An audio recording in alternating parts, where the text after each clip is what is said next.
नमस्कार, मी पंजाब हवामान अभ्यासक मुक्काम पोस्ट कुगळी दामगाव तालुका सेलू जिल्हा परभणी। आज आहे 5 जून 2024 आणि विशेष म्हणजे आज पर्यावरण दिन आहे, जागतिक पर्यावरण दिन आहे। म्हणून सर्वांना पर्यावरण दिनाच्या शुभेच्छा आणि सर्वांना म्हणतो की आता भविष्यामध्ये आपल्या वाढदिवसाला तर परत आजपासून सर्व शेतकऱ्यांसाठी अंदाज देत आहे। आज आहे 5 जून 2024 म्हणजे सर्व शेतकऱ्याला सांगू इच्छितो की 5, 6, 7, 8 पर्यंत राज्यामध्ये दररोज भाग बदलत पाऊस पडणार आहे। पेरण्यायोग्य पाऊस पडणार आहे, काही ठिकाणी कमी पडेल, काही ठिकाणी जास्त पडेल आणि ज्यांच्या ठिकाणी समजा एकीत ओल गेली तर त्यांनी पेरणी करायला हरकत नाही, म्हणून हा अंदाज लक्षात घ्यायचा। पण परत एक सर्व शेतकऱ्यांसाठी आणि एक अंदाज देत आहे।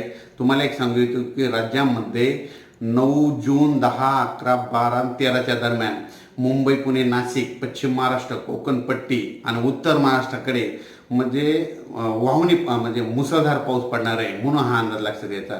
म्हणजे कोकणपट्टी, उत्तर महाराष्ट्र आणि पश्चिम महाराष्ट्रामध्ये 9 ते 14च्या दरम्यान मुसळधार पावसाची शक्यता आहे, म्हणून हे अंदाज लक्षात घ्यायचा।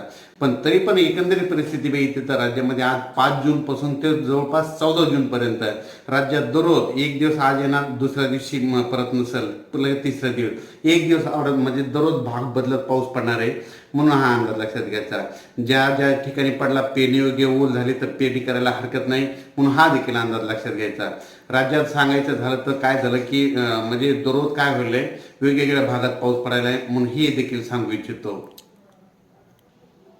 राज्यात 5 जून पासून ते 8 जून पर्यंत कोणत्या कोणत्या जिल्ह्यात पाऊस पडणार आहे, पण एक दररोज भाग बदलत पडणार आहे, म्हणून हे अंदाज लक्षात घ्यायचा। सांगायचं झालं तर सातारा, सांगली, सोलापूर, कोल्हापूर, तसेच उत्तर महाराष्ट्रामध्ये नाशिक, धुळे, नंदुरबार, जळगाव, त्याच्यानंतर संभाजीनगर, जालना, बीड, परभणी, तसेच लातूर,